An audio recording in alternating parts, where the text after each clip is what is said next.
Welcome, friends, to a gathering place for the curious and the brave. Do you ever feel a shiver run down your spine on a perfectly ordinary day?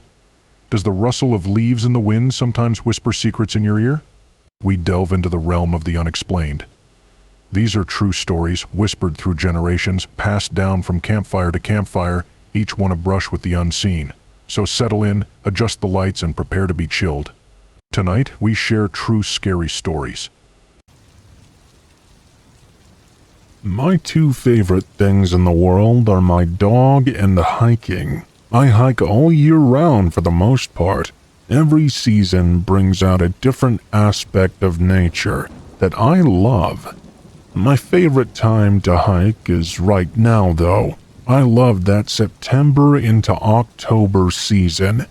It's chilly, but not quite cold. The scenery is beautiful and not dead yet. And the best part is that nobody is ever around during that time of year. I live in a popular tourist area during the summer, but once Labor Day comes and goes, it's like somebody slammed the door shut to the town. Honestly, I absolutely love it. I work from my computer at night, so I try to get outside with my dog every day. I lived in this town for 17 years, and I've hiked every trail available to the public. Even some paths you're not supposed to hike on. In all those years, I've never experienced anything like what happened to me last week. It was a perfectly normal day.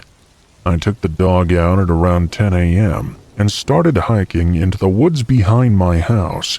It's mostly just a forested area, surrounded by a large creek.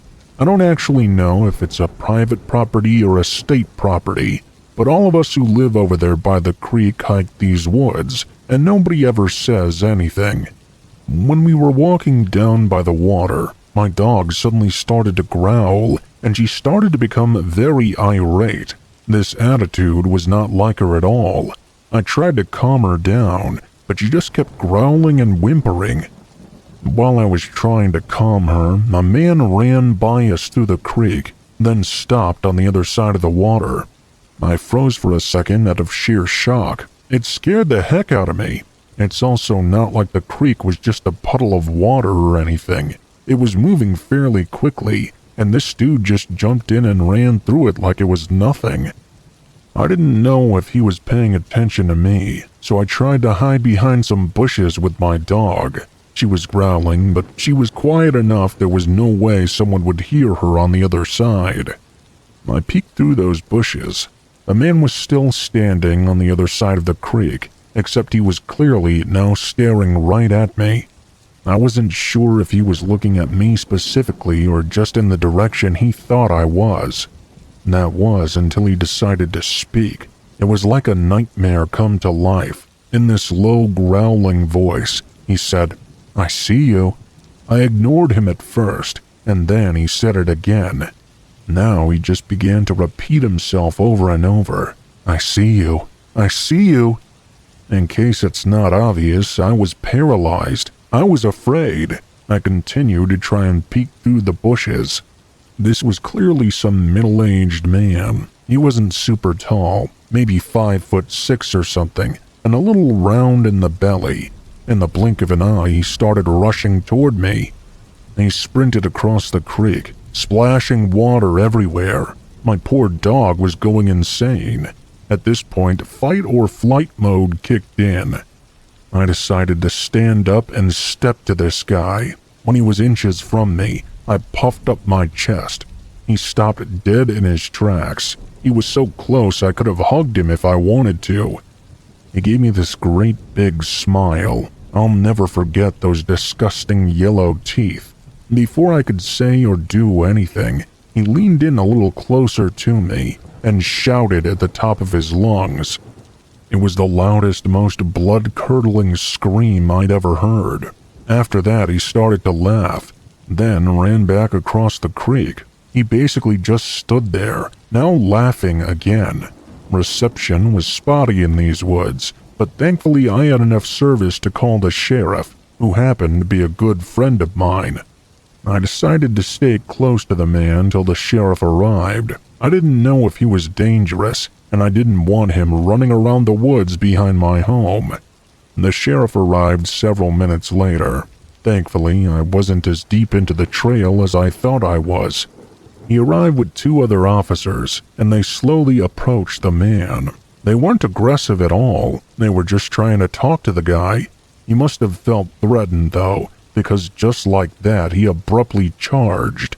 He tackled the sheriff, which prompted the other 2 officers to take him down. He continued to scream for I don't even know how long, pretty much from the moment they handcuffed him to the moment he was placed in the vehicle. It was kind of sad, honestly. The man didn't even have an ID. The only thing they found on him was some sort of knife, like the ones you would have in a kitchen set or something. He didn't know his name, where he was from, nothing. Maybe he was withholding it. I don't know exactly. I'm not sure what happened to the guy either. I think they called the state and he was relocated to some institution that could actually help him. Since this literally just happened, I really don't have any new information. If I find out something else, maybe I'll write some update about the man and who he was or where he came from. This is a small town, and everybody knows everybody. Wherever this guy came from, he was very clearly an outsider. It's unknown yet if he was using, but even if he was, I don't know if the sheriff would share that information with me anyway. What do you guys think? Do you think this was just some homeless guy who wandered into the woods that day, and by chance I ran into him? Or maybe something stranger? I'm just happy I caught him when I did, and not in the middle of the night or something. Most importantly, I'm glad my dog was completely unharmed.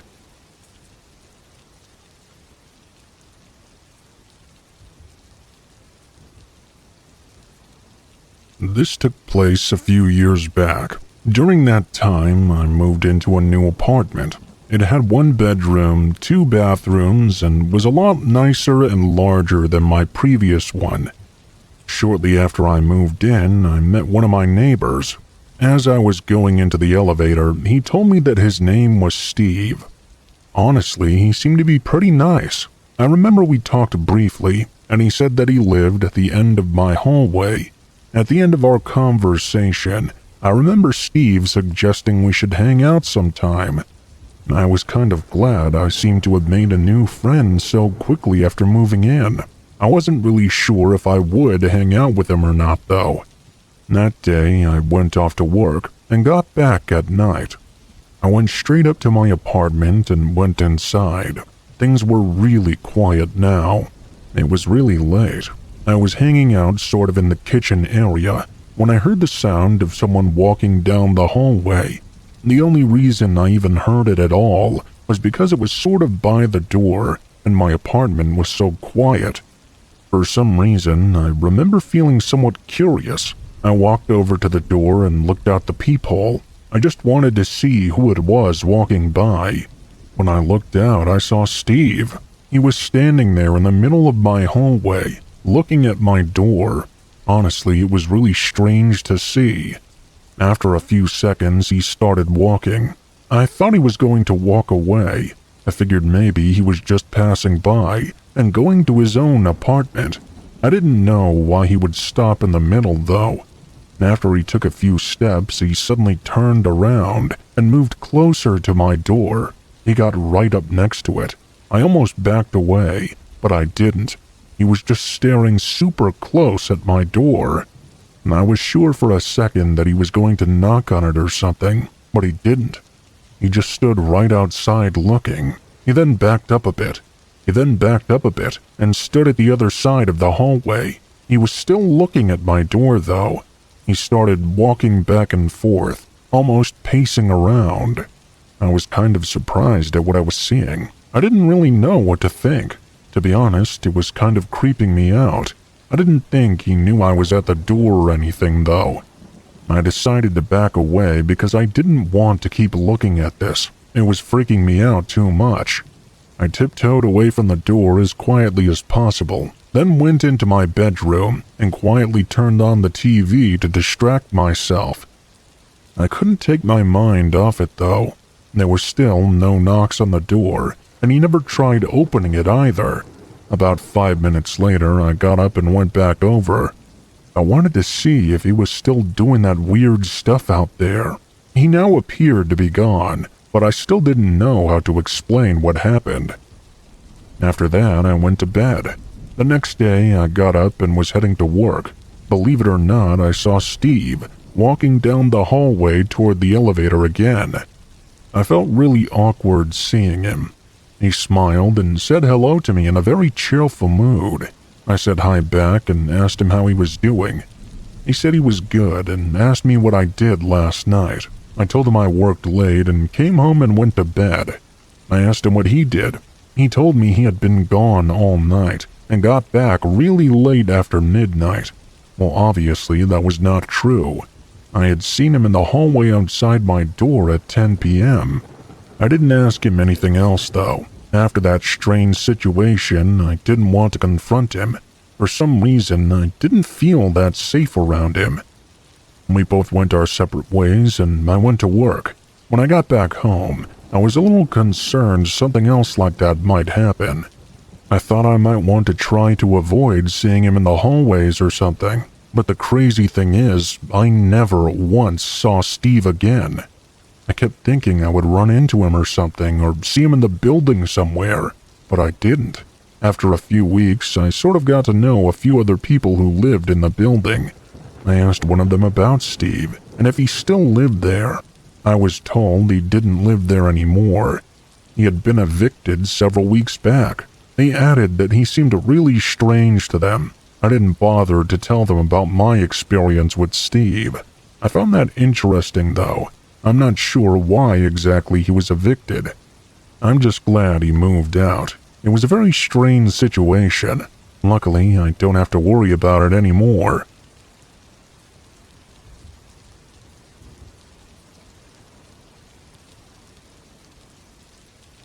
This just happened a few days ago, and I'm extremely shaken up. Some backstory: I live on the second floor of a 3-level apartment. We have a crawl space that connects all of them together. We aren't sure why it's there, but we all have stuff in it, and none of us would ever attempt to go inside of it. We all felt pretty safe. The other night the sun was setting, but it wasn't pitch black out or anything yet. I was walking through my living room when I saw a short woman on my fire escape peeking in through my windows. This was extremely bizarre, considering it was still semi-light out, and she had to literally get onto our fire escape somehow. We have 2 windows the fire escape reaches. She was looking in through both, but didn't appear to have seen me. I crawled on the ground, with my heart racing, as I watched her try to open the windows. I didn't know what the hell to do. My phone was in the other room. After what felt like an eternity, she finally left. I went into my room to grab my phone, text my landlord, and call the police. When I came back into my living room, I was looking out the windows to see if I could locate her anywhere, when all of a sudden I began to hear a weird noise coming from the ceiling. We have one of those tile ceilings, made out of separate slabs of cork and wood. I looked up to see one of the slabs being lifted upward, and 2 eyes staring down at me. I have no clue how she got into the crawl space so quickly. I grabbed the nearest thing next to me, which was a broom, and started hitting her with it through the ceiling. I called the cops as soon as she crawled away. They showed up and searched the place, but didn't find her until a few days later. They discovered her on someone else's fire escape. The cops said she was definitely on some hard drugs, and she was violent toward them. I'm glad that she's gone, and I'll never have to deal with that again.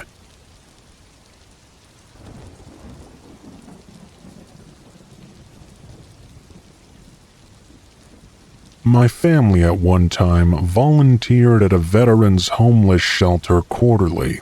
It was with a group of people from our church, and we had gone several times.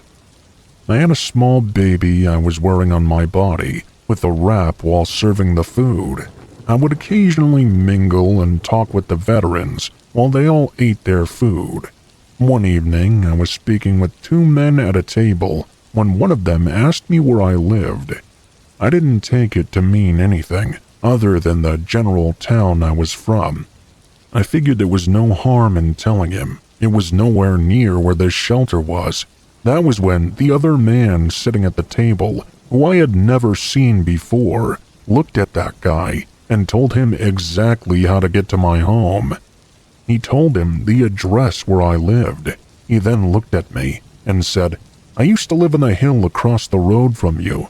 Used to watch you all the time, you and your children."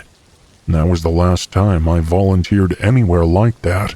I reported him to the shelter director. Turned out he was a registered sex offender. I found out later that he did in fact live across the road right from us and must have been watching us for quite a while. I've never felt so creeped out in my entire life.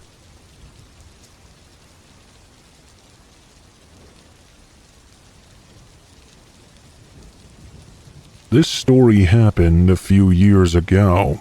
I was in my early 20s, studying in Paris, France. I was going home from uni. I usually took a short bus ride and walked the rest of the way. That day, I felt slightly uncomfortable, though. I could sense this guy looking very intensely at me. I was used to some unpleasant and unsolicited gazes, but this time his gaze felt almost beastly. It's hard to explain the feeling. It was almost like a prey being stalked. I decided to get off the bus a few stops early. I wanted to avoid him and didn't want him to discover where I usually got off the bus.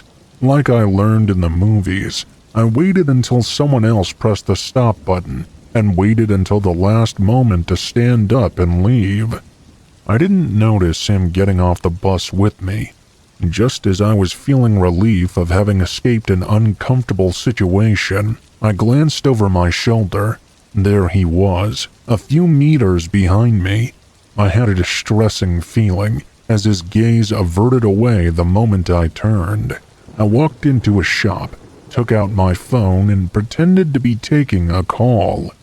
When I couldn't see him anymore, I exited and made my way home as fast as I could. I kept looking back in the busy street. I zigzagged, crossed the street at every crossing. Finally, I believed that him getting off the same stop at me was maybe a mere coincidence. I couldn't see him anywhere around me. When I reached my building, I was feeling a bit relieved. I looked back one last time, and there he was. His alarming gaze was upon me, and he had a smirk on his face. I ran up to my apartment, climbing the stairs 4 at a time. I reached the top floor, squeezed through my door, locked it, and froze. My intercom began ringing. Don't ask me why I picked it up. I regretted it the very moment I did so. I could hear the opposite flat intercom ringing as well. He was pressing all the buttons one by one, hoping someone would open, but now he knew my name. Gabrielle? Oh shit, I felt like a deer in the headlights, frozen. Open the door, please. I just want to talk to you, he said in a pleading voice. Somehow I couldn't move or speak. Come over to the window. Look at me. You'll see I'm not a bad guy. Something clicked in that moment. He wanted to locate which apartment was mine in the building. Well, I was not going to make that mistake. I hung up immediately. I waited by the door without moving for what seemed like hours. When I finally managed to calm myself down, I called my long-distance boyfriend. He told me to call the police immediately. Why didn't I call the police in the first place? I don't know. Today, it would be the first thing I would do. Maybe it was the fear of making a big deal of something not important. What an idiot I was back then. I called my best friend instead. I didn't want to feel alone. I told her all about it, and after a while I felt better, safe. We started laughing together, when suddenly the intercom rang again. 2 hours since I'd come home. I answered, and the man spoke once more. Gabrielle, open the door, please. I still remember the chills I felt. He was still there, after all this time. I was silent, petrified. I could sense the tension. "Gabrielle, let me in. I'm so thirsty. Just give me a glass of water." I hung up on him. I curled up in a corner, literally in recovery position. I was terrified. I waited, too scared to make a sound. I knew he couldn't hear me from the hall, but I was scared to even breathe. The intercom rang again and again and again. I didn't answer this time. I curled up on the sofa until I fell asleep out of exhaustion. I heard the intercom ring one more time in the middle of the night. I woke up the next morning, afraid to even leave my apartment. I called my dad, who came to pick me up. There was no one in the hall, but there was a note in my mailbox. It read this: "Gabrielle, I'm a nice guy. You should have opened the door for me." We immediately went to the nearest police station. The police listened, and of course told me to not hesitate to call them in the future. My dad called a locksmith to install digicode on the building door. He did it the very same day. I wrote a message to each of my neighbors as well, asking them not to open the door to anyone they didn't expect. He sat in the cafe in front of my building every evening for more than a week, but after that I never saw the stalker again. After that episode, I had to use a different route to and from uni every day. I keep my phone tightly in my hand and always look back every few meters. Even today, I'm still very observing of my surroundings, and I never answer the door if I'm not expecting someone. So, people, if you ever find yourself in that kind of situation, call the police immediately. Don't be stupid like me. Be safe out there, everyone.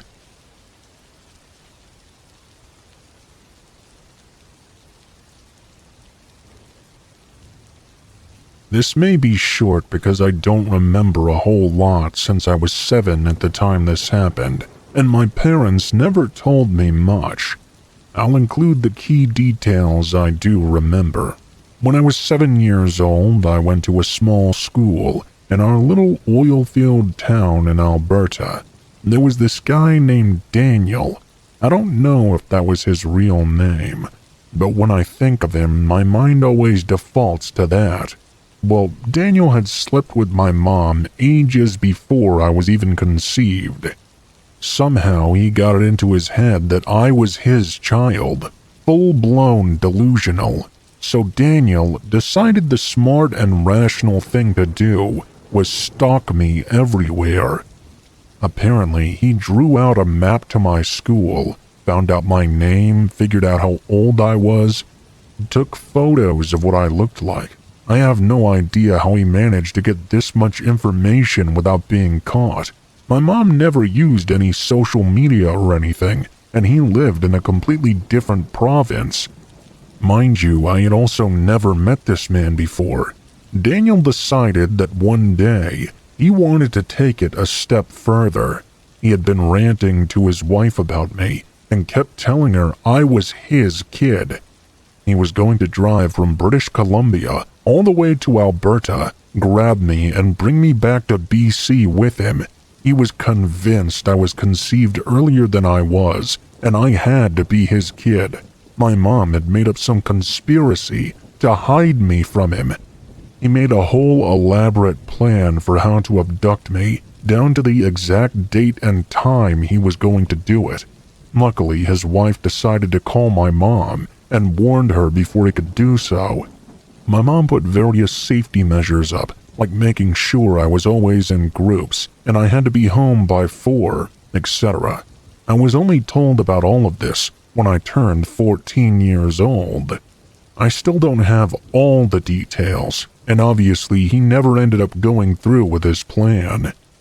Apparently, Daniel wanted to kidnap me and force my mom to get back together with him, despite my mom having been remarried and him being married as well.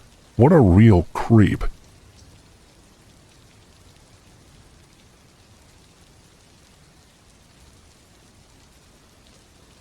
When I was younger, I was desperate to fit in, and I would do anything to be considered one of the cool kids. When I was 15, my parents sent me to summer camp. I was excited at the opportunity to make new friends and hopefully try to convince the other campers how cool I actually was, maybe even convince myself. When I showed up, I naturally gravitated towards the kids I thought looked the most fun, for lack of a better word. There was a group of 4 guys standing by one of the cabins. They all had shaggy hair and looked like skaters of some sort. At that time, that was what all the cool kids were doing, at least in my mind. The ringleader of this group, which seems like an appropriate way to phrase this, was a boy named Russ. He was wearing a Dallas Cowboys hat backward and was entertaining the other boys with a bunch of jokes. As I approached the group, I started to laugh at his story even though I didn't really get it.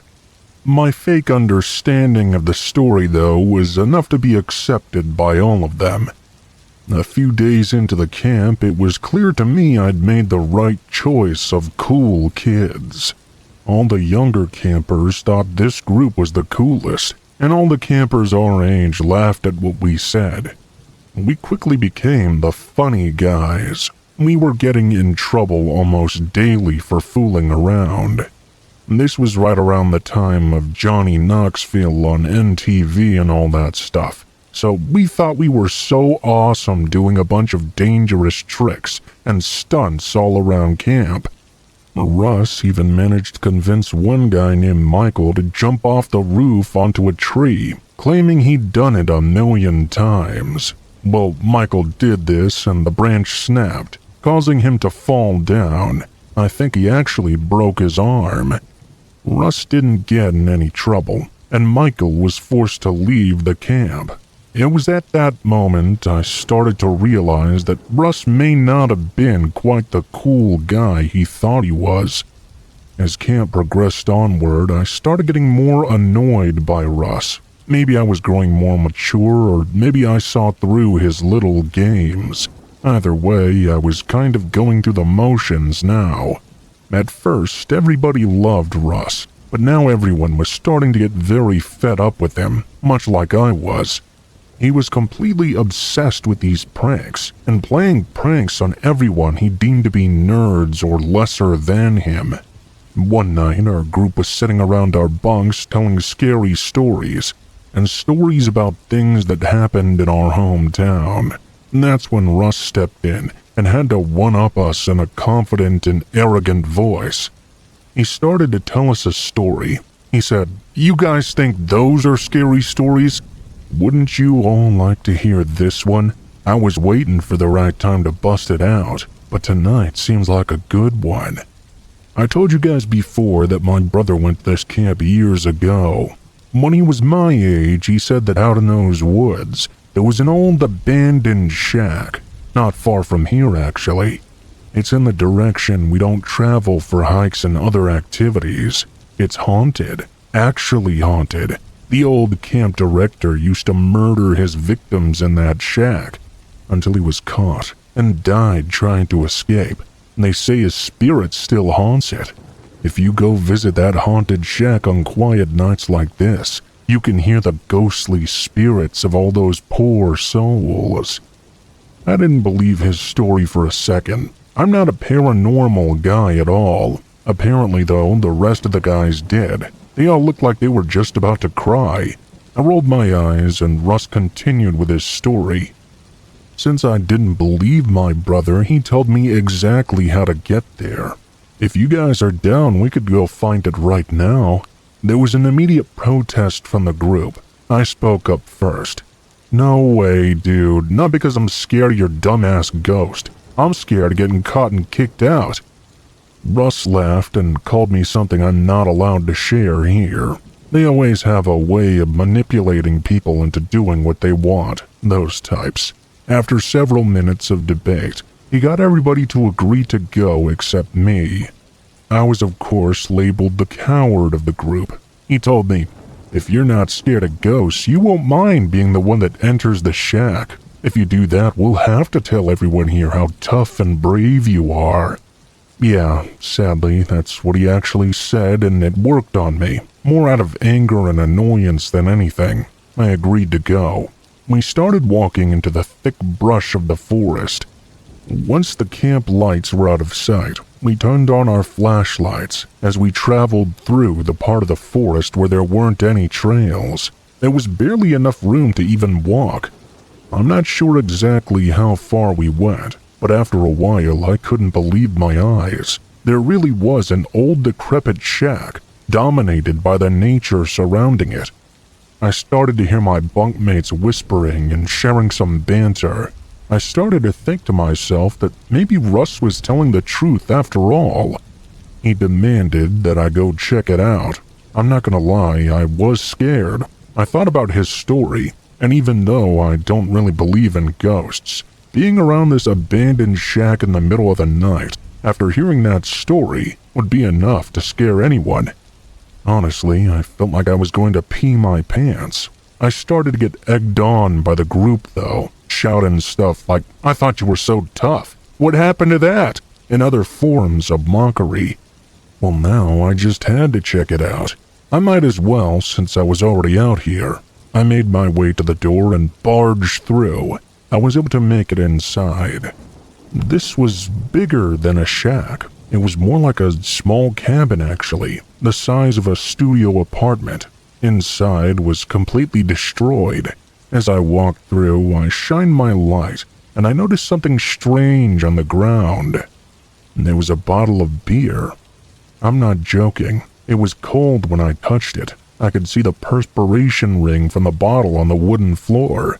Further in the distance, there was a plastic bag. Coming out of the plastic bag was an open bag of chips. In this moment, I couldn't put the pieces together in my head fast enough. I was intrigued, scared, and confused all at the same time. In the back of the shack seemed to be a small room. When I eventually made it, I stopped and shined the light all around. As the light swept over the corner of this room, I saw a woman standing there. I swear to God, my skin legitimately turned cold. I immediately felt sick. She held her head in her hands, and in a quivering voice she kept whispering, "Don't say anything." She looked angry, like she was threatening me. I heard Russ from outside asking if I was okay. I didn't answer. The woman was shaking her head over and over at me. After a brief silence and against my better judgment, I decided to scream the word "run." I started to run out. I heard the woman start cursing behind me. I didn't turn back, but I could hear her giving chase. When I got outside, I screamed at the group that someone was in there and we needed to get out of there right now. They all looked confused, like I was just messing with them, but once the woman jumped through the doorway screaming at us, we all immediately turned and ran back to the camp. We were met by just about half the staff, who were rubbing their eyes and incredibly upset we had snuck out. I tried to explain to them what happened, tried to explain there was someone living inside the camp, but they didn't believe us. They said they were going to call the parents tomorrow morning, which I was thrilled about honestly. Now I just wanted to go home. The next morning the camp director came to our bunk. He sat us all down and told us they'd woken up early and went to the shack in the woods. They saw exactly what we described. They even found multiple footprints coming in and out the other direction. For our safety, they ended up calling camp early for everyone, not just our group specifically. They didn't know if it was just the one woman or maybe a group of multiple people. They didn't know if they were dangerous either. It definitely wasn't worth risking our lives. I'm so thankful I got out of that situation unharmed. It's affected me mentally for years. Eventually, I came to peace with the incident. I never spoke with any of those guys again, though, especially not Russ. I have no idea what happened to everybody, but it wouldn't surprise me if that idiot's in jail or something. I'll be honest with you guys. Be careful who you trust and hang out with, because they might lead you into a situation that could turn very bad.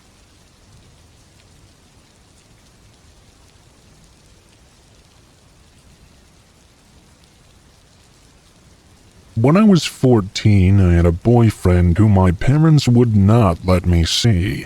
I was so in love with him, as any 14-year-old would be.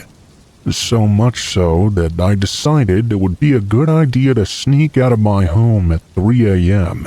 in an attempt to see him. My boyfriend at the time quite obviously did not care about my safety in this situation. He told me to walk all the way to the Taco Bell near his house, which was over a half-hour walk on foot. I was stupid, though, and really wanted to see him, so I agreed. I remember I put on short shorts and other clothes in an attempt to look cute for my boyfriend. Completely oblivious to how stupid this all was, I managed to get outside my home and started walking down the street. I was nervous, but I seemed to be all alone out there, so I didn't feel too threatened.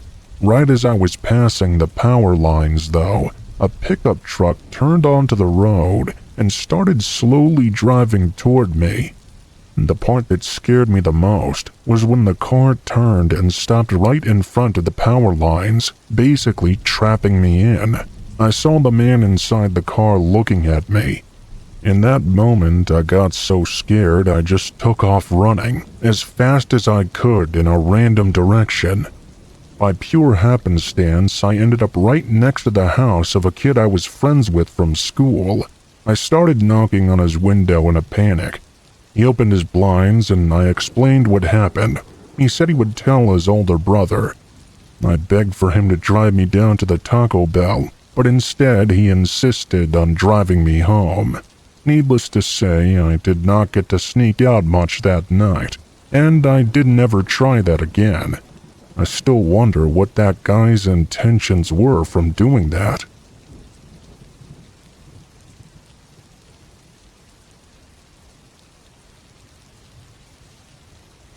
In late June, my boyfriend and I, both 19 at the time, were headed back from a Walmart in his town. We lived an hour apart, and I was visiting him. I was driving on somewhat of a back road, and there was this four-way stop. Across from me was what looked to be a work truck, parked right behind another car flashing its brights. No one else was at the intersection, so I decided to go ahead and keep driving. As soon as I pulled out, though, a car came speeding from around a corner, going almost 90 miles per hour in this 30 zone. They almost T-boned my car right on the passenger side. Luckily, I managed to speed up and get out of the way. The car swerved and stopped on the side of the road and flashed its hazards. We were really freaked out. Maybe it wasn't the right thing to do, but I kept on driving. Nobody had been hurt, probably only shaken up. We kept on driving, and my boyfriend was guiding me through the roads. We were both talking about how bizarre it was that we hadn't even seen or heard that other car coming. I noticed there was another car behind us. It was about 1,000 feet back, though, so I didn't really think anything of it. It kept getting closer and closer. Finally, this car was right on my ass. Once he was there, he turned on an extremely bright light that nearly blinded me. We realized it was the work truck that had been across the intersection. I ducked down out of the way of my rear view so I could still see the road and keep driving, even speeding up a little. My boyfriend told me that maybe we should pull over.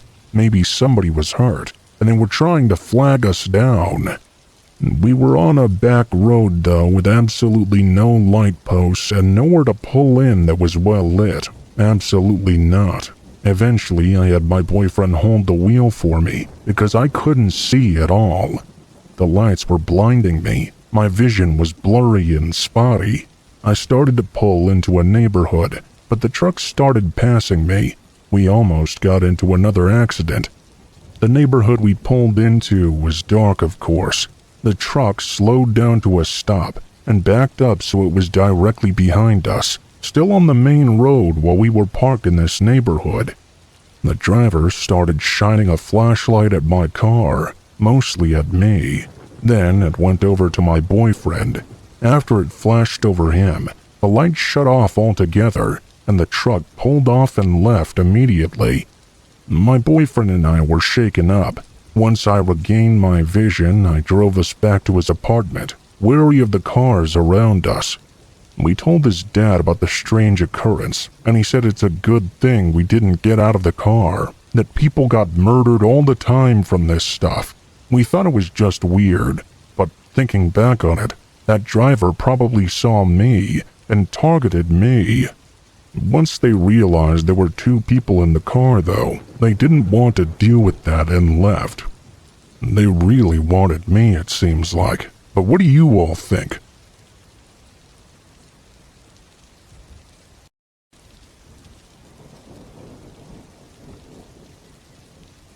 There was recently a big hailstorm in my area that did a lot of damage to people's property. As usual, a swarm of fly-by-night roofing companies and Mr. Fix-Its came crawling out of the woodwork in search of a cut of those juicy insurance checks. We lucked out, though. While most of my neighbors suffered all kinds of damage around their properties, we had little to none. I think a lot of it had to do with my solar panels and the angle at which our cars were parked. Our older car did have a few dents, but nothing worth getting upset about, and I couldn't see a single mark on my truck. When you compared that to my neighbors on the side of the street, many of whose cars were so bad they were written off as totaled, I couldn't really think of any other reason. When it came to our roof, it had only been a couple of years since ours had been completely replaced after battling the insurance company for a long time. I submitted a claim again, and it was finally approved. Then, maybe 6 months passed before we purchased the panels, which covered 85% of the roof. I doubt the shingles had even had a chance to settle yet, a process that usually occurs in the heat of the summer. Clearly, we were not in need of any repairs around my home, but this hadn't stopped the dime store repairmen from harassing us constantly. In the span of only a week, 6 different individuals and companies came to my door. I was nice at first. I simply told them my roof was new, and I didn't need their services. Most of them got the hint and went away, maybe leaving their card behind, but a few tried to convince me I was wrong. That kind of behavior is what really gets on my nerves. When I pointed out the roof couldn't be damaged without also harming the panels, they realized what kind of person they were dealing with. This put an end to most of the visitors. No one was tricking me, or so I thought. Then the man who would prove me wrong showed up. It was 2 or 3 days after the storm. I just happened to be out, and when I returned, I found a business card and a flyer stuck in my screen door. The name on the card was not familiar to me. I noticed he represented my own insurer. I wondered why they would need to send a rep to speak to me. They had to have known they had just paid for a roof not that long ago. I briefly thought about calling, but it didn't seem worth the effort. I'd just mention it to the guy if he ever came back. This is about the time scammers began showing up. The next few days were a constant flood of cowboys and independent contractors knocking at my door. I got really annoyed at the chaos pretty quickly. When the insurance rep returned the next week, I wasn't as kind as maybe I should have been. In spite of this, he was understanding and thanked me for the information. With that, I assumed everything had been settled. Another few days went by. I ran into a neighbor while walking my dog, and we got into a discussion. He joked about me changing my mind. I ignored it at first, but something in my instincts told me there was more to it than just an offhand comment. I asked him to clarify his meaning. He told me he'd seen a man with a ladder and clipboard around my property, and even spoken to him earlier in the day. His description of the man sounded very similar to the insurance rep. That made me furious, seeing as how he knew the situation and had no reason to be there, especially while I was away at work. I cut the walk short and returned home. That man owed me an explanation, and I wanted it right then. I called the number on the card, and was connected to the main operator. When I asked to speak with the guy, she hesitated for a moment before transferring me. After briefly being on hold, a female voice came on and asked me again who I wanted to talk to. I told her the rep's name, and she informed me the man had retired and was no longer even with the company. I assumed she must have misheard me, so I spelled the man's name out fully to make sure she hadn't. She was adamant he retired over a year ago and could help me no further. None of this made any sense. I was getting frustrated. Why was I being lied to? I told her everything that had occurred. The card, him showing up without notifying me, everything. She apologized for all the issues I was having, but swore that she knew for a fact he had not been at my home. I was losing my cool. It sounded like she was calling me a liar. I demanded she take it back. I was prepared to cancel my policy if she didn't. She assured me that was not her intention. I could hear the reluctance in her voice and began to sense something strange. I prodded and pushed until she gave in. She told me that the man on the card could not have been at my house because not only had he retired almost 2 years ago now, but he had been forced to do so because of a terminal illness that had killed him. After hearing all this, I had a hard time accepting it. I foolishly asked for proof.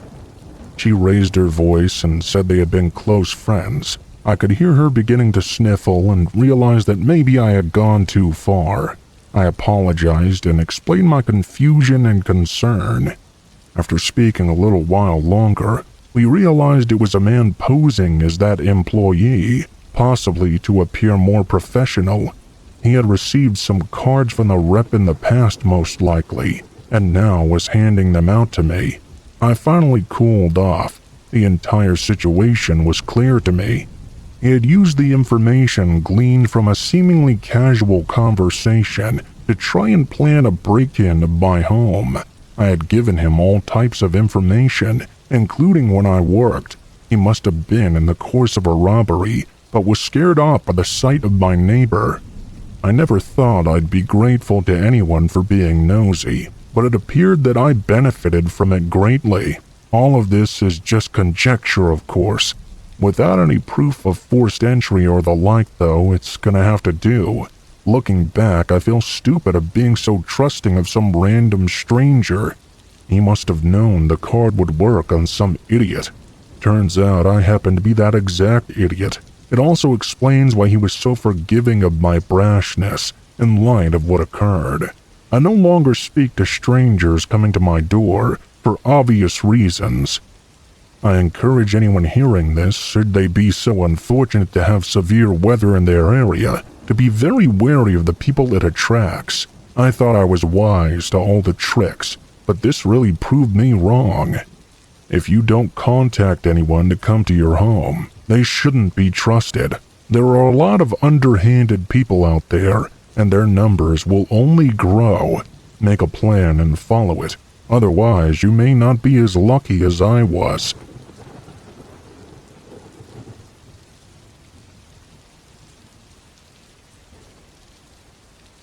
Back when I was probably about 10 years old, I remember that the school I went to was pretty large, and I had a lot of friends there. One day, though, we went on a field trip to the city to watch some sort of dance thing, I think. It was in a large theater, and there was a dance performance on the stage. Our school was taking several classes there, probably a little over 100 kids. I rode on one of the buses with my class to the city, and then we were all dropped off. We went inside the theater, which had a very old-looking lobby. We went into the auditorium, and our teachers told us where we were all supposed to sit. I sat right next to my best friend Jake. We were on the first level in the far back row, and at the end of it as well. Pretty soon the dance started, and we watched it for what felt like a really long time. I'm not sure exactly how long it was, maybe an hour or so. Soon enough, Jake and I got kind of bored. I was trying to keep myself from falling asleep. I guess I just wasn't a huge fan of the ballet. Jake suggested we could just get up and walk around for a bit. This seemed like a really good idea to me. Because of where we were sitting, we were really close to the door and wouldn't disturb anybody by getting up. In fact, most people probably wouldn't even notice. Jake and I got up and left the auditorium to go back to the lobby area. It was completely empty now. We walked out of the lobby down a hallway. It had bathrooms and some benches and other stuff. We walked through there, and then there was a staircase going upward.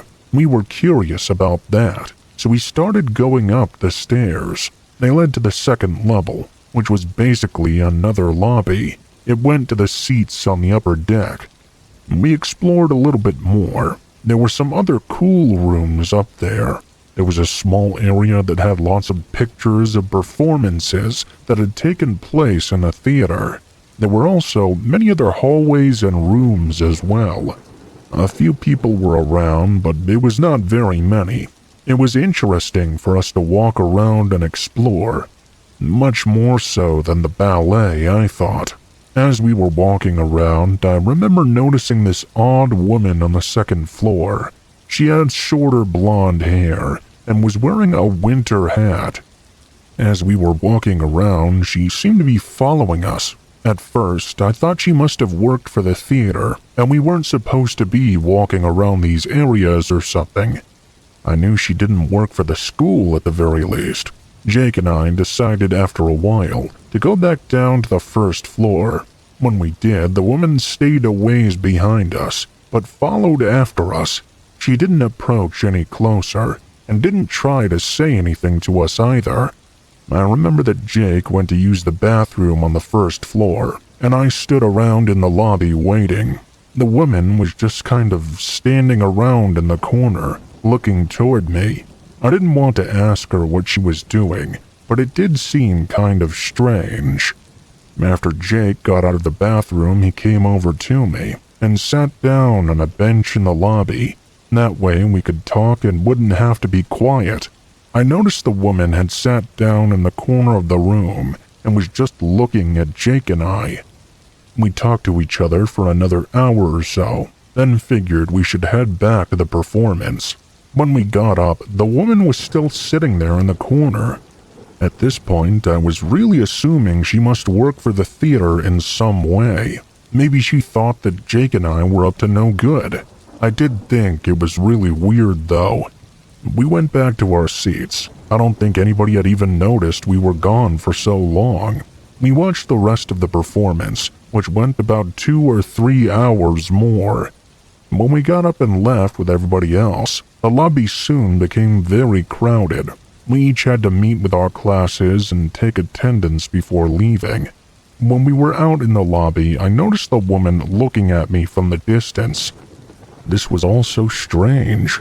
As soon as we left the theater, we boarded our bus, which was parked out front. There were 5 buses in total, all parallel parked on the side of the street. After getting on, we didn't leave for another 10 minutes. Of course, the teachers had to make sure everybody was actually there and had all their stuff, over and over again. At first, right after getting to my seat on the bus, I saw the woman walking outside. I figured that was that, and I wouldn't see her again. Right when we were about to leave, though, I saw a car pull onto the street behind the buses. It was the very same woman that was driving this car. This was way too strange. After we left, our bus was the last one in line. I was sitting in the second to last row and noticed this woman was driving behind us the entire way back to school. I thought this was so strange. I kept looking back. Time and time again during the bus ride, she was always right behind us. When we finally made it back to school, she did not turn into the parking lot, but kept going. I went back to school, and when the school day was over, my mom picked me up. I didn't notice the woman after that. After that day, I never saw her again.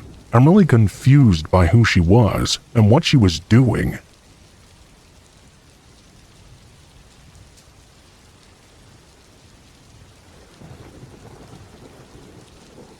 So I just want to say that some people really do suck. I know that may seem like a horrible way to start a story, but it's true, and you'll see what I mean. A few years ago, my wife and I decided to take a road trip for our anniversary to see the Grand Canyon. We lived about 10 hours away, but neither one of us had ever gotten into a car and drove up to see it. That became the destination of our first wedding anniversary, so we could check that off our bucket list. The trip started great. We stopped at some diners and shops along the way. When we arrived, we started hiking and exploring. I'll say this, we're about as beginner as it gets when it comes to hiking. So when I say we went hiking, it was more like walking around. My wife was able to find a campsite online where we were allowed to sleep in the back of my truck under the stars. The word campsite sometimes implies that a lot of people will be surrounding you, but there wasn't anybody even close to us. The night was beautiful, romantic, and I would even dare say perfect, all up until this point. We were lying there together staring at the beautiful night sky. At this point, I didn't even have any idea what time it was. I knew it was getting late, but that didn't really matter. I was just happy being with my girl. After a while of talking, I could tell she was about to pass out soon. Her voice started to get hoarse, and she started to nestle into my chest. Eventually, she fell asleep. Of course, I wasn't tired at all. I tried my best not to wake her up. I reached blindly into my bag to find my phone and decided I was going to watch something on it until I got tired enough to go to sleep. Before I could even get anything set up to play on my phone, though, I heard the sounds of shushing. I figured I must have been hearing things, since being outdoors overnight was not something I was accustomed to. I stayed quiet for a little bit, trying to listen in to the eerie quietness of the surrounding area. Just as I was about to move on from my paranoia, I heard what sounded like movement on the outside of my truck. I was trying to quietly search through my bag for a pocket knife. I knew it was in there from work. I was struggling to remain quiet as I did so. Finally, I got the knife and sat waiting for someone or some animal to show itself. I sat quietly for a few minutes. I could hear the sound of the wind blowing in the air. After a minute or two, though, I realized that wasn't what the sound was. It wasn't wind at all. It was the sound of air leaving my vehicle's tires. I got up and went to look. The tires were nearly flat. Before I could even react, someone came from the front of the truck, tackling me to the ground. I think I took 2 punches to the head. Honestly, it had me spinning a bit. I laid on the ground, dazed and confused. I noticed the man got up and went to the back of the truck. I tried to get up fast, but my body felt like jello. I heard my wife scream. The man kept saying to stop screaming and relax. Once I heard her, though, the adrenaline gave me the strength to get up to my feet. I rushed over to the guy and pushed him down. I couldn't believe my eyes. I knew exactly who this piece of shit was. I'm not even kidding. It was my wife's ex-boyfriend from high school. That's right, I said high school. They had been together 10 years ago for like 6 months. This guy had been so obsessed with her ever since. I'd had some unfortunate incidents with him, but nothing like what she had gone through. She'd blocked him countless times, called the police on him, even had him arrested a couple times. This jerk even tried to break up our wedding. Ever since our wedding day, though, we'd had no incidents with him. I'm not sure why we thought this, but we thought that maybe he had finally moved on. I stared at this guy laying on the ground and told him to get out of there right now. I held my little pocket knife directly pointed at his throat. It didn't occur to me until afterward that this guy definitely had a knife as well, since he'd slashed my tires, but he didn't present it during the entire ordeal. As I tried to seem as intimidating as possible, my wife was already on the phone with the police. I guess I shouldn't be surprised anymore, but he didn't leave. He didn't care at all. He just kept saying, "Can we get out of here now? Come on!" At this point, I was terrified. This guy was absolutely nuts, and given our location, I had no idea how long it would take for the police or park rangers to get there. My wife just kept screaming for him to leave. As I stepped to the front of the truck, just waiting for this guy to charge me again, I started to feel dizzy. I held my ground. He walked away, then came back and started to shout the same things he'd been yelling about the entire time. He kept pacing back and forth. I didn't want to move or potentially make things worse. To my surprise, the authorities showed up in less than 15 minutes. Let me tell you though, those 15 minutes may as well have been 15 hours in my mind. They arrested him and he screamed obscenities the entire time. Obviously, we pressed charges. This time, he got more than just a slap on the wrist. That was the last time my wife and I went camping, though, and it probably will remain the last time as well. It's been years since that ordeal, and we've never had another incident with this guy. It took all those years, but she was finally able to get a restraining order on this creep. He was somehow able to avoid serious legal trouble all those past years, and that was a real eye-opener for me. The guy was clearly dangerous and had a warped perspective of reality. Either one of us could have been seriously hurt, but thank goodness we made it out with no damage, other than some mental scars and 4 deflated tires. I won't lie though, every day I'm still on high alert, because you never know when someone that crazy might come back. If he does though, this time I'll be ready.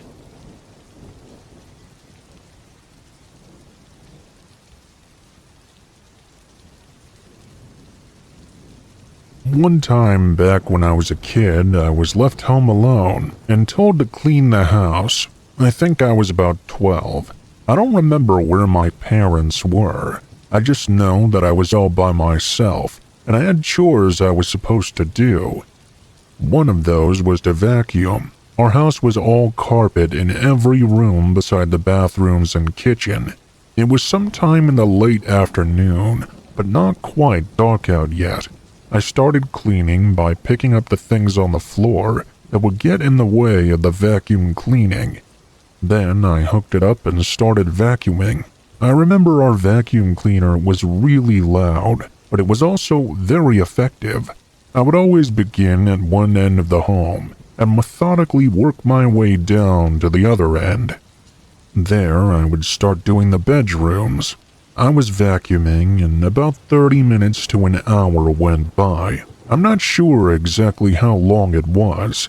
I started to hear a strange noise, but I couldn't quite tell what it was or where it was coming from. The vacuum was too loud. I couldn't even be sure I had really even heard anything at all. I ignored it at first, but as I began to hear the noises again, I shut off the vacuum and listened in. I didn't hear anything. Things appeared to be just fine. I turned the vacuum back on and kept going. By now, I'd almost made it to the hallway. Several minutes later, I heard another strange noise. This time, though, it was much louder. I knew that something was going on. I turned the vacuum off again, and this time I continued to hear the noise. It was the sound of a door opening. I believe it was on the side door of our home. It also may have been the front door. I figured I must have forgotten to lock it or something. I was in the hallway at this point and quickly ran to my bedroom and locked the door. I instantly had a bad feeling about this. I was scared, so I ran into my closet and hid there. The house was silent. Now that I had hidden, I didn't hear anything. I was freaking out. I didn't know what to do. I had no cell phone back then, because this was years ago. We just had a home phone that was in the kitchen. I knew it couldn't be my parents. They weren't supposed to be back for another hour at least. Plus, it was them. They would have said hi or something. Out of nowhere, I began to hear footsteps in the hallway. Just barely. Somebody was walking quietly right outside the door. I couldn't believe it. Whoever was out there tried to open my bedroom door. I'm really glad it had a lock on it. After unsuccessfully trying to enter my room, it sounded like the person was walking away. I couldn't really hear anything though. After a few seconds, I was too scared to even move. I remained hidden inside my closet, where I stayed for at least the next hour. I didn't even get out when my family finally came home. I heard them outside, and only when I was absolutely sure it was them did I leave my room. When I found them, I told them exactly what happened. I remember my parents went all around the house looking for the intruder, but he was already gone. He must have left a while ago. We didn't bother to call the cops or anything. After that, nothing like that happened again. I don't know who the person was or what door they entered through. I always figured I'd left the door unlocked, but I'm not sure how they knew that to just walk right in. It still freaks me out though, knowing they didn't take anything and basically just went right to my bedroom, then left immediately once it was locked.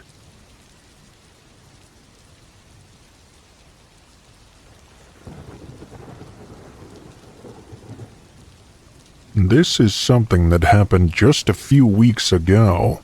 My wife made me go out and clean the garage. It's been my place to store my junk, and it was getting a little bit out of hand. We live just outside the city in a decent neighborhood, and our garage is big enough for 2 cars. It's attached to the house, however, we only park 1 car in the garage, and the rest of the space I used. I went out there on Saturday and started to clean it out. I had the garage door open and was taking some things out to the shed in the backyard. Other things I was throwing away in the garage and organizing the rest. It took several hours for me to go through everything. I remember at one point when I was inside, there was a guy walking down the street. I just happened to notice him and didn't really think too much of it.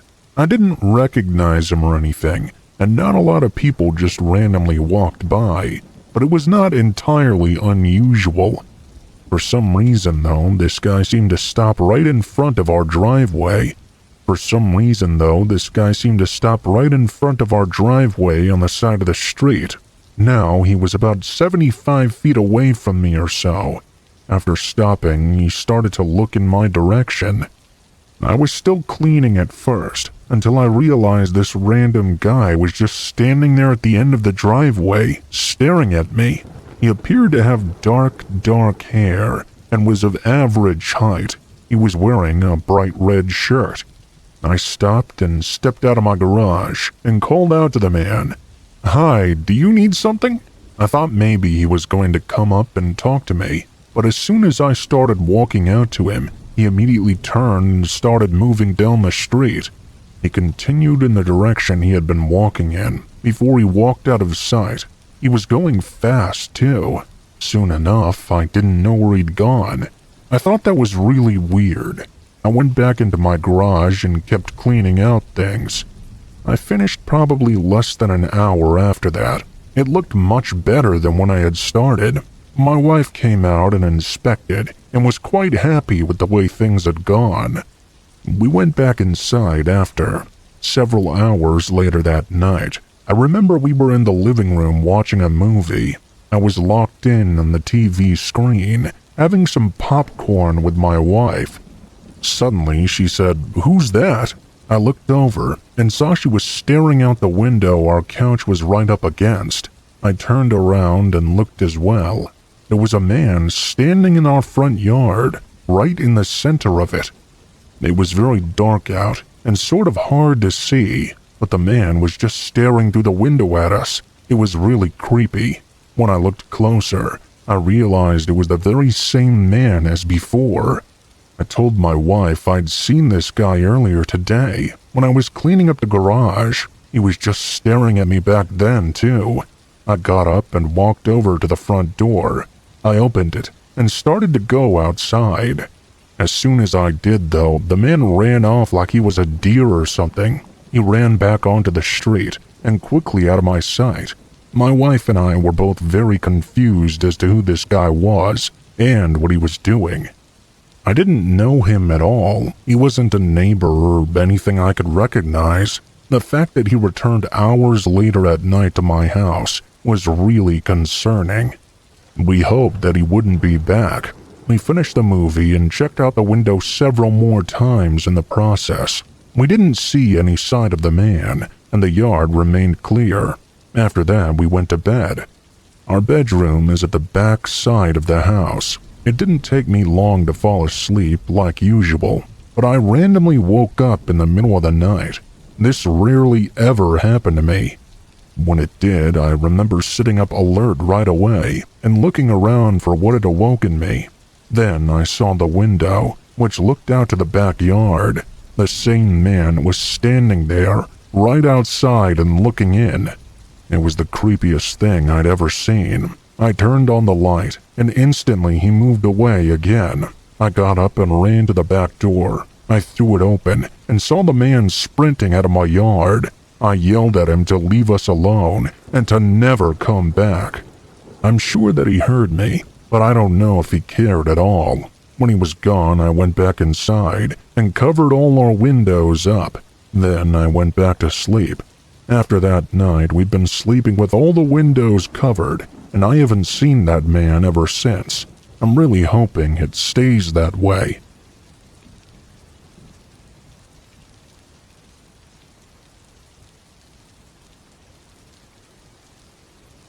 This happened when I was a kid. I believe I was about 12 years old or so. I was cleaning my room one night because my parents made me. It was pretty messy and getting kind of out of control. There was a lot of random clutter, such as clothes, books, and some old school stuff scattered about. I cleaned the way that I always did, which was to take everything and toss it underneath my bed and in my closet. It didn't take very long, and I got the job done. I remember as I was doing this one night, out of nowhere I began to hear a strange scratching sound coming from my bedroom window. The window faced mostly our backyard, but sort of a part of the neighbor's yard as well. Well, when I looked over, I saw staring right at me through the window was a random person wearing a clown mask. It was a really scary-looking one, too. I completely freaked out. I ran out of my bedroom and into the living room, where my parents happened to be. I told them there was a clown at my window. They were obviously very confused at first. They went to my room to investigate, but of course when they got there, the clown man was already gone. We looked out the window, which could see much of the backyard area. Not all of it, though. We didn't see him at all. It was also nighttime and dark out, though, so it was possible that we had missed him.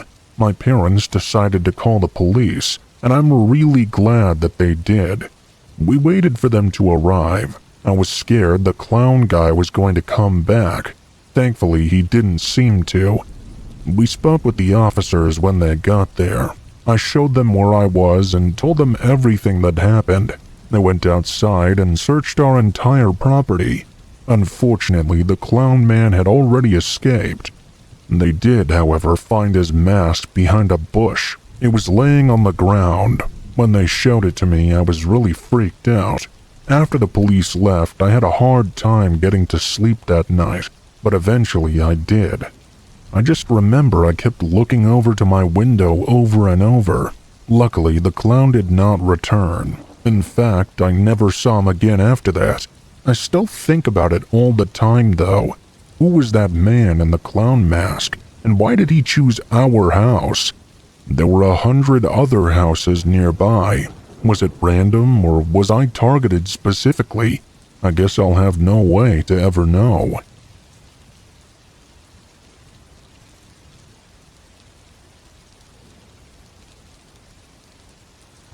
Right off the bat, I'd like to say that this incident is one of the few that have truly stuck with me. Although this took place in January of the previous year, it definitely keeps me awake at night. It seems surreal to me that so many weird things happen to people on a daily basis, and I never imagined them happening to me either. Anyway, I was staying abroad due to college, and there wasn't a single thing that had irked me or creeped me out at all.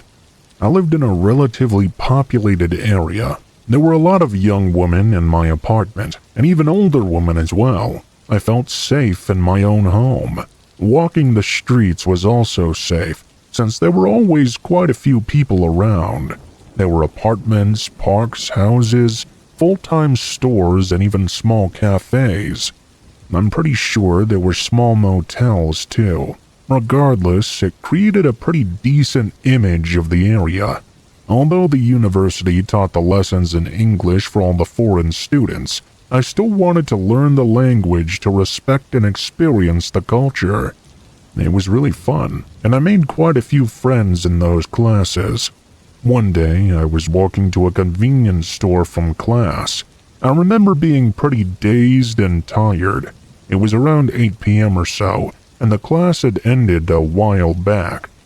Since I had some once-in-a-lifetime leisure time, I decided to explore the place a little. I knew my way around and was feeling pretty confident about the routes and all. As time passed, I walked further and further, and eventually reached a giant road with empty plots of land off to the right. Don't get me wrong, it was a residential area, and I can even hear noises coming from a couple of houses nearby.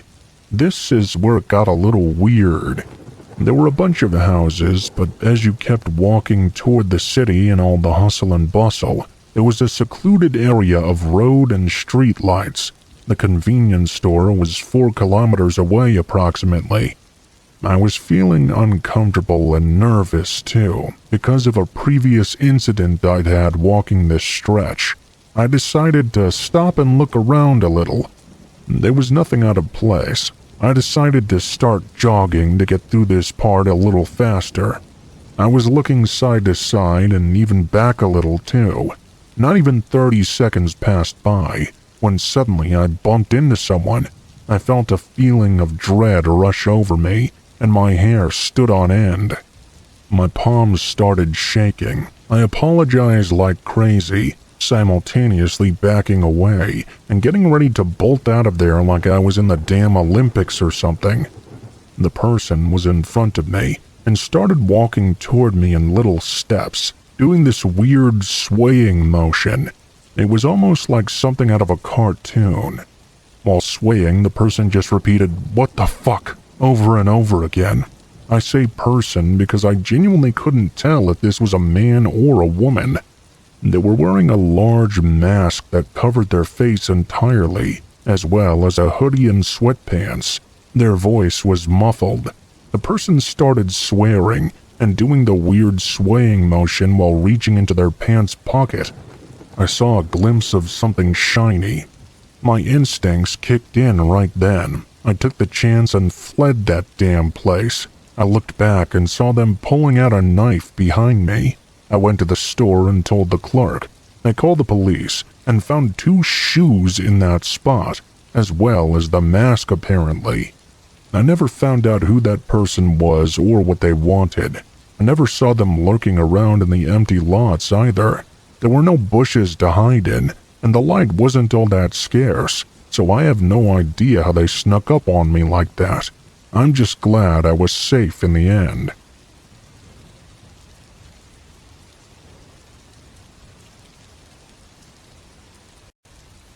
So this story really traumatized me. It happened about a year ago, on my way home from college. My parents lived 6 hours from campus, so I decided to drive home after my last day. I wanted to spend the summer at home and prepare for my senior year in the fall. Unfortunately, my summer break had to start with a memory that I'm sure will be seared in my brain for years to come. My last exam ended around 4, and I decided to get some dinner with a few friends that I probably wouldn't see again for the entire summer. We hung out a little later than I wanted to, and I didn't start the 6-hour drive home until after 9 p.m. I was looking at getting home at around 3 a.m. or so, which my parents were obviously not thrilled about. The drive wasn't that bad, though. From the restaurant we ate at, it only took about 10 minutes to get to the highway, and then it was basically a straight shot to my hometown. I love to drive, especially at night. The traffic is light, and there's something about just traveling great distances in a vehicle that really makes me feel alive. I could sit alone with my thoughts, or jam out to some early 2000s hits, and just be happy as a ham, really. Luckily, I usually stay up late anyway, so I wasn't really worried about getting too tired or anything like that. When I hit the 2-hour mark, though, it started to storm pretty badly. It was that sideways rain that made it incredibly difficult to see. Deciding to be safe rather than sorry, I pulled into a rest area. It was one of those 24-hour gas stations attached to a fast food restaurant. I figured I would grab a Red Bull and maybe something to eat, then read for a little bit until the rain subsided. After all, for the first time since that school year started, I finally was not in a hurry. I took some snacks to my car, found a book in my bag, and started to read. What was nice about this rest stop was that it was kind of busy, even though it was 1 in the morning. I felt pretty comfortable sitting in the parking lot, reading as the rain fell down. Eventually, it started to stop and slow down to a light sprinkle. I really wanted to finish up the last chapters I was reading, though, since I only really had a couple of pages left. Right as I was finishing up, I began to hear a heavy panting outside the car, almost like a gasp of air. After a few seconds, I looked up from my book, only to see a woman pacing right outside. She looked hysterical and very upset. I hate to judge people by their appearance, but she looked a little bit crazy too. I just tried to ignore her. Within seconds of putting my head back down, the woman ran at my car. And started to slam on my window. She was screaming, and it seemed like she was trying to open my door. I couldn't be too sure about that, though. I didn't say anything. I just sort of looked at her and tried to process what was going on. She started screaming at me through the window. "Please, let me in. Let me use your phone at least. He's gonna get me." I didn't unlock the door, of course, but I did shout through the closed window back. "Who's trying to get you?" The woman just started screaming, becoming more and more incoherent and nearly impossible to understand. She was sobbing. It sounded like she was in complete desperation. Finally, she was able to formulate some words and began screaming again. "Please, I see your phone right there. Let me use it real quick." This is where I thought I was making the right decision. My friends at school always called me weak, soft, and too trusting. That's probably why every boyfriend I ever had walked all over me. I decided I wasn't going to be so trusting anymore, mainly because I didn't know this insane woman at all, but also because she wanted my phone. I could clearly see a cell phone directly in her hand. With confidence, I shot back, "Yeah, nice try. I can see the phone in your hand, so go away, or I'll call the police." I was feeling confident in my newly found backbone. I thought for sure that would scare the woman away. Instead, she started to freak out even more. She started to wave the phone around in her hand. I could see it was clearly destroyed with a cracked screen. She shouted that her husband had broken the phone, and that I needed to call the cops before he got there. Right at that moment, she let out a scream which still haunts me to this day. A big silver pickup truck came flying into the parking lot, running over the curb on its way in. At that moment, I could see the real and clear fear written on that poor woman's face, and I realized that she was not some crazy drug addict making things up, but someone who was really in danger. Before I could offer to lend a hand, she turned around and started to run. A smaller, muscular man jumped out of the vehicle and started to chase the woman. I got out my phone to call the police. Thankfully, at that moment, 2 squad cars had already pulled into the lot. They immediately identified the man and arrested him. The man didn't even seem to notice he was being apprehended. He just stared at that woman with these rage-filled eyes. Once they took the man, I stepped out of the car and made sure the woman was all right. I apologized profusely for not trusting her. She called someone for a ride, and I sat in the parking lot for a while longer, trying to calm down from what I just witnessed. I went inside to grab a coffee for the rest of my drive. I was speaking to the woman at the cash register for a little while. She told me the woman had run in there earlier, going crazy and yelling about her husband trying to get her, that they needed to call for help. The cashier told me they got dozens of crazy people in there every night, so she couldn't be sure who was telling the truth or who was just messed up. She called the police for the woman and then kicked her out of the store. She thought the woman may have been on something just like I did. I thought about that incident during the entire drive home.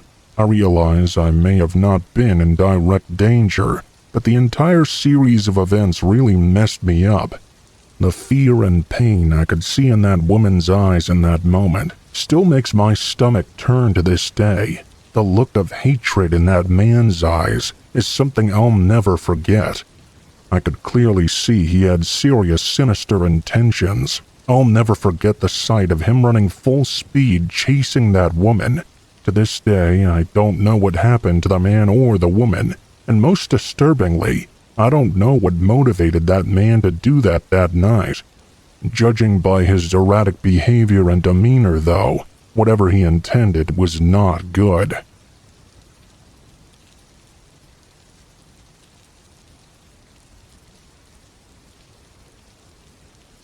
This happened back when I was a kid. I think I was around 8 years old, so some of the details may be a bit fuzzy. I remember the basics of what happened, though.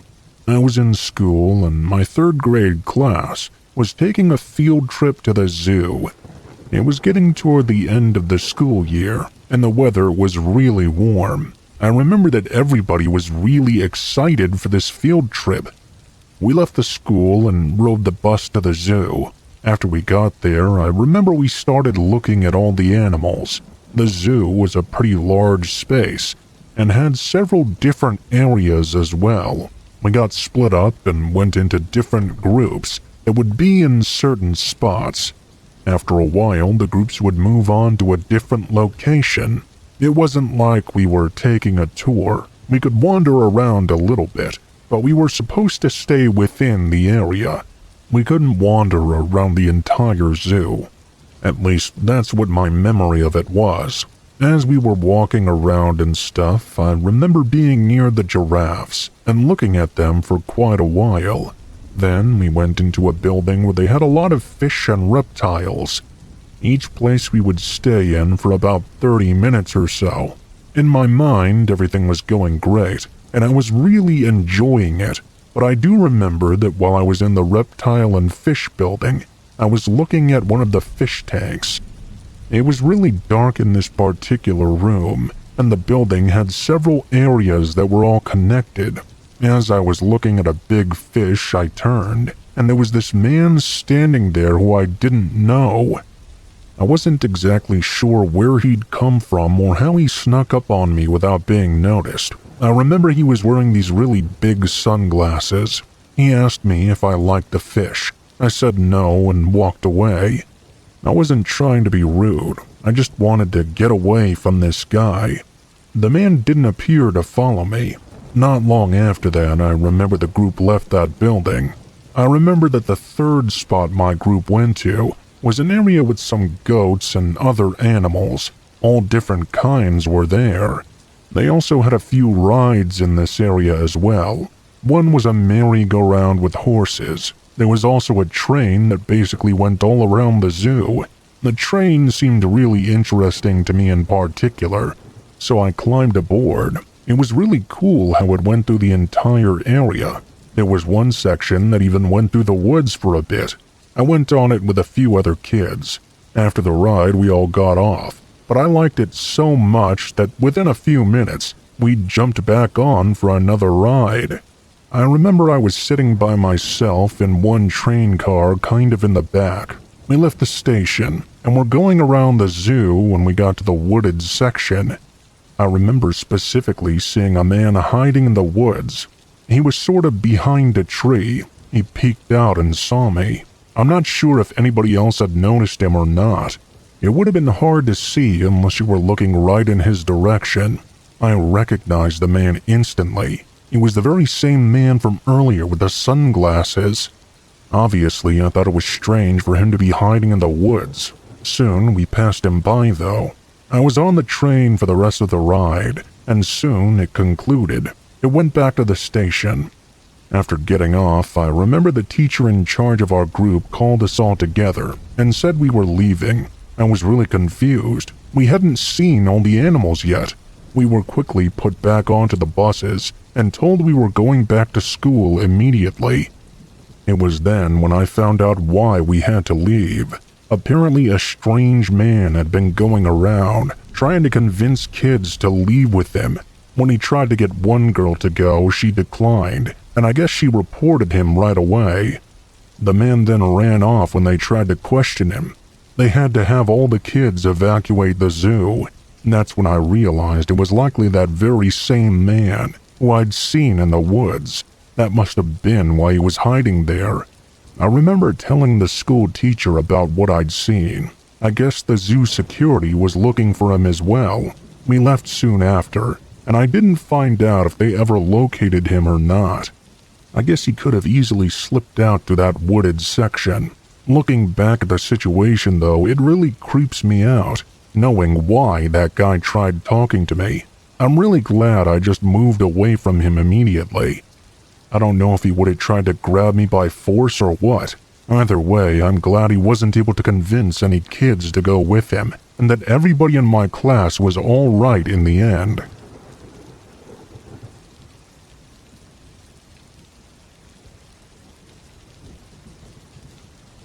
This was a long time ago, when I was very young.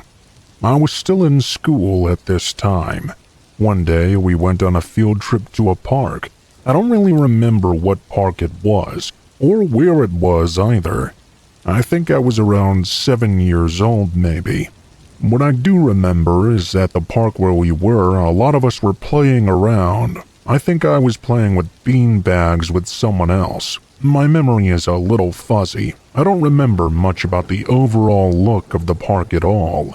Our teacher really had her hands full, being in charge of a bunch of first graders. She was not really that close to the area I was at, probably helping out some other kids with something. I don't exactly remember any other people being around, other than our class and the teacher. All of a sudden, out of nowhere, I remember this woman approaching me. I had no idea where she had come from. She was calling me specifically by name, though, almost yelling at me.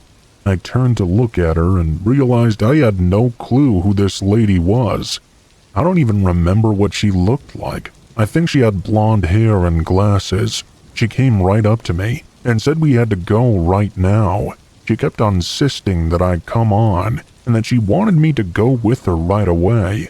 I remember asking why I had to go. I was very young, but I still knew better than to wander off with a random stranger. I was wondering how she even knew my name. She mentioned my mom's name as well, and said that it was okay with her. I remember at that point she had convinced me. I don't know why or how, but this woman knew me, as well as my mom. She reached out her hand to grab mine, and I was about to go off with her. Right when we started to leave, though, I realized I didn't have my backpack. I remember I had this purple backpack that I really loved, and all my things were inside of it. I loved it so much that there was no way I was going to leave it behind. I told the woman I needed to get my backpack, and tugged out of her hand. I started moving away, and I remember her yelling at me, saying that we had to go right now. I didn't really care, though. I really wanted my backpack. I didn't see why I couldn't just run and grab it real quick. My backpack was at a table with some other kids' things, which is where my teacher was as well. As I started running away and sprinting for my backpack, the woman took a few steps to follow me. Then she stopped though. After I ran all the way back and grabbed up my backpack, I started to head back for the woman, but now she was gone. I looked around and couldn't see her anywhere. My teacher then asked me where I was going. I told her about the mysterious woman. She asked me where she had gone, but I didn't know. My teacher and I looked around for her briefly, but she had just disappeared. My teacher then called my mom, who said she had no idea who that could be.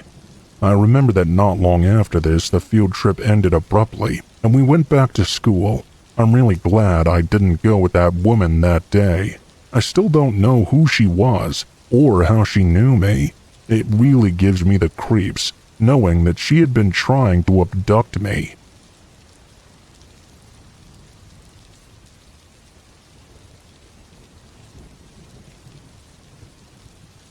Back in 2016, my first husband and I decided to part ways. I found myself suddenly homeless as a result. Now, with only my check to rely on, anywhere I chose would be a major step down. While I searched, I stayed in a budget motel. This was a huge culture shock itself, and motivated me to find an apartment as soon as I could. Any free time I had was spent searching, and my determination actually soon paid off. Less than 2 weeks had passed by, and I found an old place near downtown. There was no application or deposit. I simply paid the first and last month's rent and moved in. Considering that I had little more than clothes, this process wasn't hard at all and didn't take long. The location wasn't ideal, but I figured it couldn't be that bad. The area had a low crime rate, or at least that's what the manager said. Even if he was lying to me, I was too relieved to care, really. Well, as you can probably guess, I wasn't even moved in a week before my car had been broken into. Not too long after, the family across from me was robbed while they were out. Crimes such as burglary were very common around the complex. About 2 months went by until it was my turn. I didn't really have much to steal, but I couldn't shake the feeling I'd been violated. My sleep was repeatedly interrupted by nightmares of men with guns and face masks. The lack of rest affected my daily life so much that I almost had several car accidents. After making a giant mistake at work, I was finally forced to admit that something had to be done. Once the unit manager agreed to let me out of my lease, I began searching for a new place immediately. During this period, the burglaries continued. It became such a common occurrence the police stopped coming out to investigate at all. Every night I had to remain in that place was a test of my courage and sanity.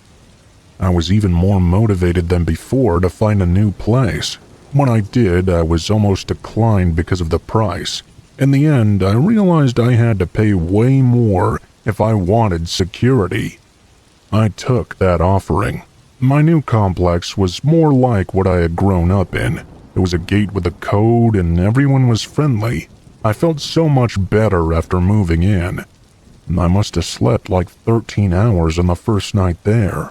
Things were going so well that I was afraid something bad was going to happen that would mess it all up. Nothing did, though. I was finally able to get settled in. I had been moved in for about a month or so when I met my first neighbor. She and I began talking at the mailboxes, and before I knew it, I'd been invited to a barbecue. In spite of some lingering feelings of fear that I'd picked up from my last dwelling, I took the chance and accepted the offer. I'm glad I did. That would be the event at which I met my current husband, Brad. Now I'll tell you about a man that I'll call the man without a name. I saw him almost every day for a month, and I'm sure I wasn't the only one either. I checked my mail every day after work, and I would see him doing the same thing. Or so I thought at the time. My curiosity eventually got the best of me, though, and I tried to strike up a conversation with this mystery man. Whenever I would try, he would immediately zoom away. He was just too fast. After talking to a few of my neighbors, I discovered that they all had similar encounters. Other than a single woman's young son, nobody had ever exchanged a single word with him. Nobody even knew his name. Whenever anybody tried to interact with him, he would just disappear. The boy I asked said the strange guy had immediately changed the subject when he tried to speak with him and rushed off to his apartment. The location of this apartment was just about all we knew about this guy. The people that lived around him said they barely saw or heard from him. He really was a complete enigma to anybody who lived there. Any shred of information that became available immediately spread like wildfire from resident to resident. One lady was so desperate to know more about this guy that she threw herself at him, only to be rejected immediately. The entire saga took on a whole new angle when the man without a name disappeared all of a sudden. All sorts of theories and ideas were proposed, but none could actually be proven, obviously. We'd almost forgotten about him when the truth finally came out. It was far crazier than any of us expected. A month had gone by and I was coming back from the mailbox when one of my neighbors stopped me. They told me the man had been arrested. I asked her why and she wouldn't tell me. All she would say was to check the paper. I returned to my apartment and pulled out the local newspaper on my computer. You'll never guess what had happened. According to the article, the police had gotten a call from our complex that the unidentified man had been squatting in one of the abandoned units.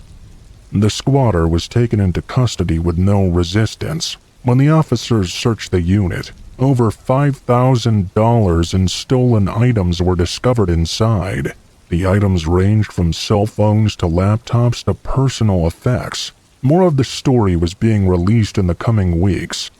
Under terms of a plea bargain agreement, the man admitted to regularly burglarizing nearly 100 apartments and homes across the city.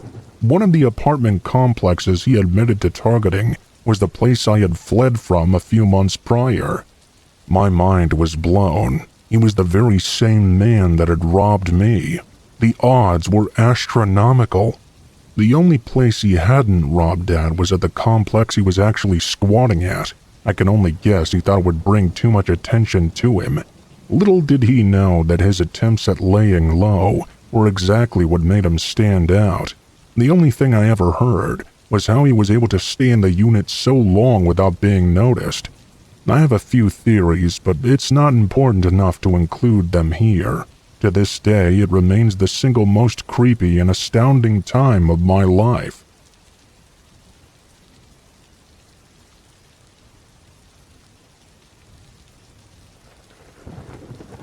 I'm 29 years old and a woman, and this happened to me just 3 years ago.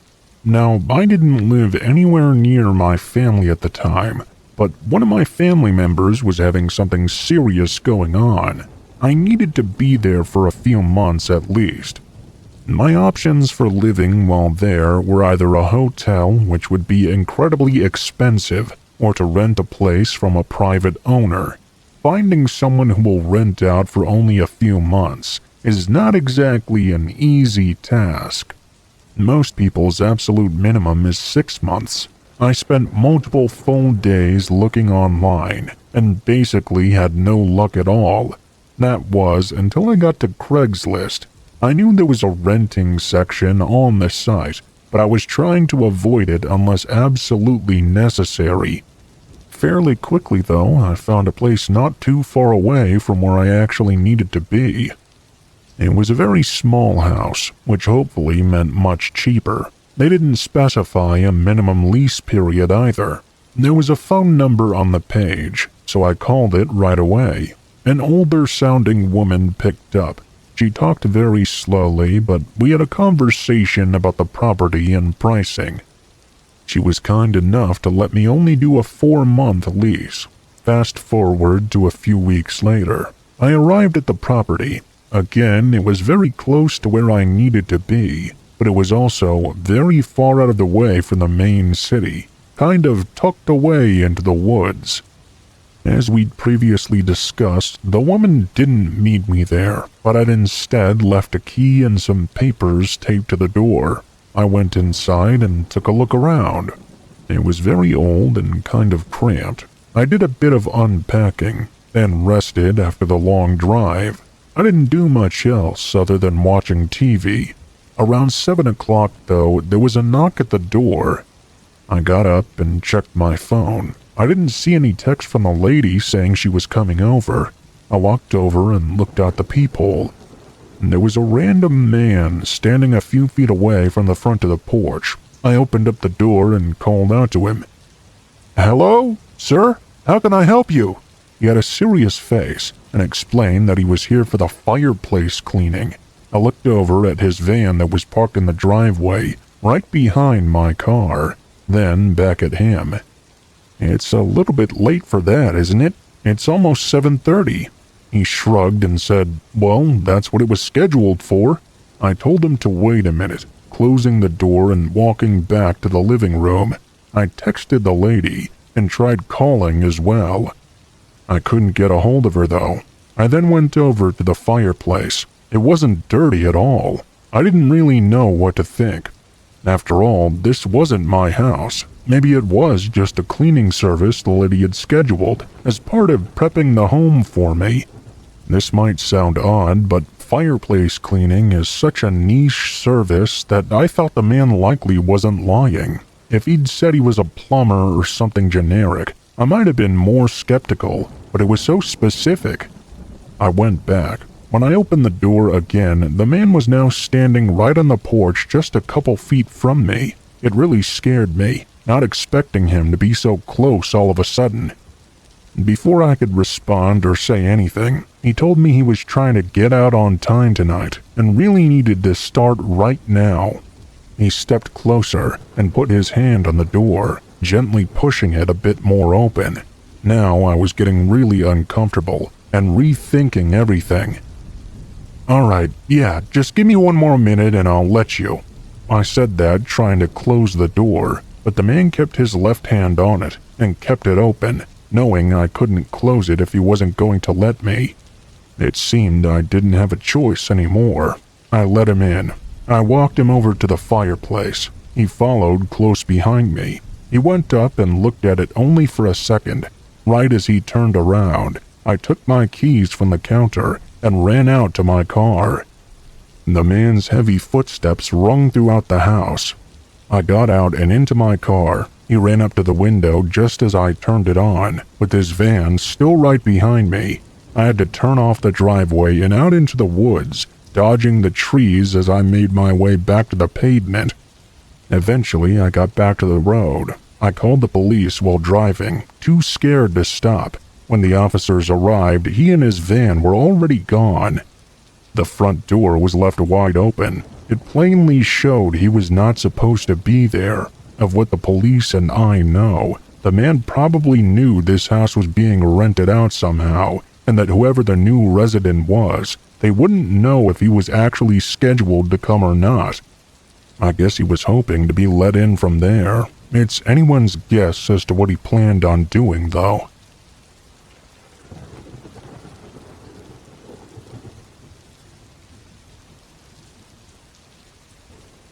This was only a year ago. At the time, it had been a while since my last camping trip, and for a few months leading up to this, I was really just wanting to get out and camp like I always used to do. Finally, I had gotten some time off work and planned out a trip right away. There were some mountains not very far, about a 2-hour drive away from me. There were plenty of trails on them. I scrolled through the pictures, but eventually just decided to choose one. Once I got there, I wasn't too worried about the trail itself. I really just wanted to sit by my tent and relax. I drove up the mountain with 4 days' worth of camping supplies and food. This wasn't really a popular destination that people came to a lot, so there weren't very many parking areas. I ended up finding a plain dirt lot on the side of the road and just parked there. I then got out and started walking along the road until I got to one of the camping trails. On the very grayed-out map, it showed the trail went a few miles into the forest, then up the mountain and split into 3 different paths that all led to various camping spots. I figured this would work, so I started the hike. It took just under 2 hours to get to the 3 paths I'd seen. I saw no difference in any of them, so I just picked the left one at random. About 30 minutes later, I came up to the camping grounds. It was an open area with not that many trees. Nobody else was there, and it didn't look like anyone had been there in a long time either. Everything had grown over, to the point where if there wasn't a direct path leading to this place, it would look just like any other spot in the forest. I tossed my bags down by one of the trees and started building up my camping area. I sat down on a log and ate my lunch. After that, I just kind of sat there, writing in my journal and listening to the birds' songs. Once the sun was starting to get lower, I had to get a fire going to keep me warm. I got up and walked around the perimeter of the camping grounds to find sticks to use. Not too far from my tent, though, I found something quite strange. There was a path leading off into the woods. It was clearly not a regular trail, though. This was obviously a footpath, which had been formed by someone walking this same route over and over. Usually these types of paths grow over quickly when not in use, so the fact it was very clear and noticeable was incredibly odd. I finished collecting all the sticks and prepped the campfire, but something about that path there made me feel uneasy. I just wanted to check out what it was really quickly before camping the night right next to it. I grabbed my bag and started following this thin trail. The more I walked on it, the more I was sure someone had been there recently. After a 15-minute journey, I reached the end. Out in the woods just beyond this path, there was a small cabin. It looked like it was decaying and abandoned. The wood was splintering, and entire boards were missing. The door was left wide open. I walked up to it and looked around, wondering why this footpath would lead to this abandoned hut in the woods. It was far too distant for someone to stumble upon it out of curiosity. I peered in through the doorway. It was dark inside, and I couldn't really see much. I could tell that it wasn't empty. There was something inside. I was about to take a step in when a sudden voice behind me startled me. "Go away. Leave right now," a man said, very sternly, almost furious. I turned to face him. Standing about 10 feet away was a man. He told me to leave again. Without saying a word, I did exactly as he said. I walked away. I looked back once more, seeing the man standing at the edge of the path and watching me. I guess to make sure I was really leaving. Once I got back to my tent, it was already dark out, but I was not going to stay there. I quickly packed up and left, dangerously hiking in the pitch black with just a flashlight until I got back to my car. I don't know what was going on there, but what frightened me so much was that I was immediately sure the man I'd seen did not live there. He was wearing perfectly clean clothes, had no equipment, and there was no signs of him being out there for more than a couple of days. That makes me question why he was out there in the first place, and why he needed me to leave so urgently. How did the footpath even form if he didn't live there? Or was there someone else who did that? The whole thing has me asking 100 questions, and I don't think I'll ever get any of the answers.